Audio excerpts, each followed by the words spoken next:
How has the phrase, "don't do stuff you hate," become a mantra in my life? Find out on today's episode of the Freedom Club Podcast. Welcome to the Freedom Club Podcast, where we discover the fight for freedom, fulfillment, passion, and purpose. Your host is Curt Mercadante, Gallup certified strengths coach, an agency founder who is dedicated to coaching individuals seeking to level up their life and their businesses. The Freedom Club is about unlocking your talents, turning them into strengths, and crushing your objectives. You can learn more at curtmercadante.com. Welcome to the Freedom Club.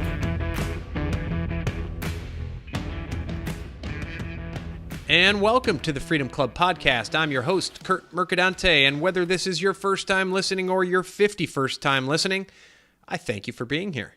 And if you like what you hear today, if you liked what you've heard on past episodes, I would appreciate it if you tell your friends about us and stop by and leave us a positive rating or review wherever you're listening to this podcast. That helps us grow our audience and, more importantly, carry our message of freedom and fulfillment to a bigger audience around the globe. And on today's episode, I feature an excerpt from a longer interview I did a few months ago with Isaac Morehouse. He's become a good friend. He is founder of an apprenticeship startup called Praxis. My friends, they are an incredible alternative to what we call higher education or college. It's a 6-month boot camp followed by a 6-month apprenticeship with a startup. I think something like 98% of the people who go through the Praxis program come out with a job making like $50,000 or $60,000 a year. They're not sacked with debt, and they actually have a job. But on today's episode, Isaac and I discuss a short book that he put together and published called Don't Do Stuff You Hate. And he draws a sharp distinction between doing stuff you hate and doing stuff that's hard. Because often the stuff we hate the most is the easiest thing to do because we get stuck in that comfort zone of misery. But don't take my word for it. Listen to Isaac describe his book, and I'll let you know why it's become a mantra in my life.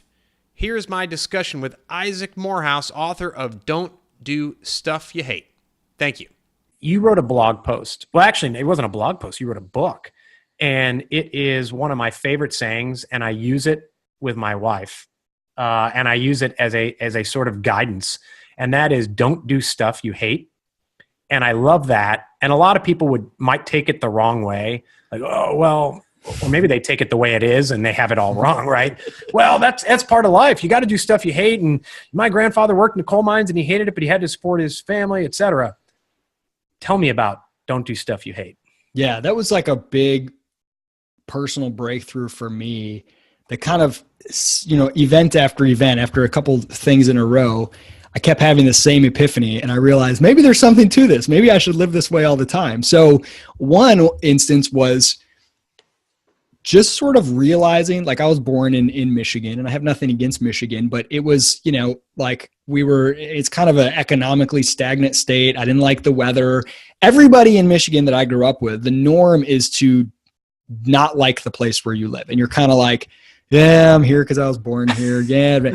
And my wife and I, and all of our family and stuff are there. And there's a big social cost to moving and giving up your network and everything. But I remember thinking, like, but I'm only here because I was born here, because my parents were born here, because their parents. And if we keep doing it, it's just we're making it harder on our kids to ever break away. And if again, it's not about Michigan in particular, but we felt like this is not like a vibrant, happy place for us.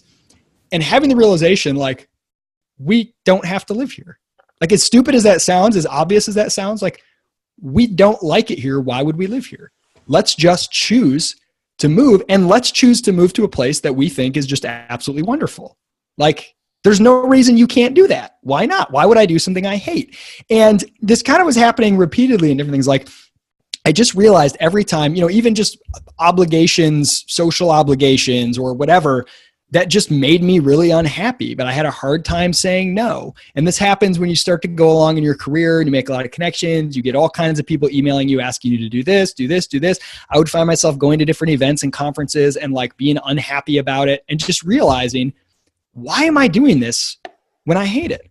And that simple idea of like, don't do stuff you hate, it was really freeing for me too. And I kind of, now I don't know that I came up with it. I'm sure other people have said that, but I sort of came up with, using that mantra when I was doing a lot of career coaching for young people who were interested in, you know, careers in policy and journalism and things, because they would always say, like, I need to decide what I want to do with my life and then plot a path to it.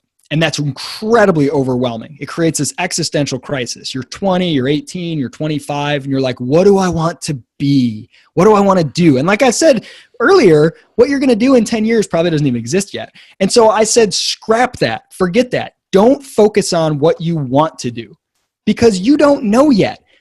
If you simply go in the opposite direction, don't do stuff you hate.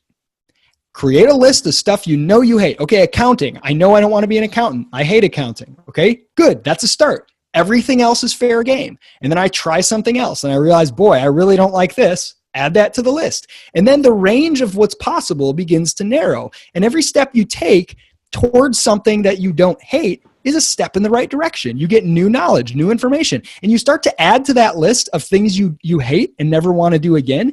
And all of a sudden, you sort of find yourself in a narrow band of things that kind of make you come alive and that you like. And you don't ever have to like pick what those are and choose them, which is way too much pressure for most of us. I mean, a few people know from day one exactly what they want to do, but I think that's rare.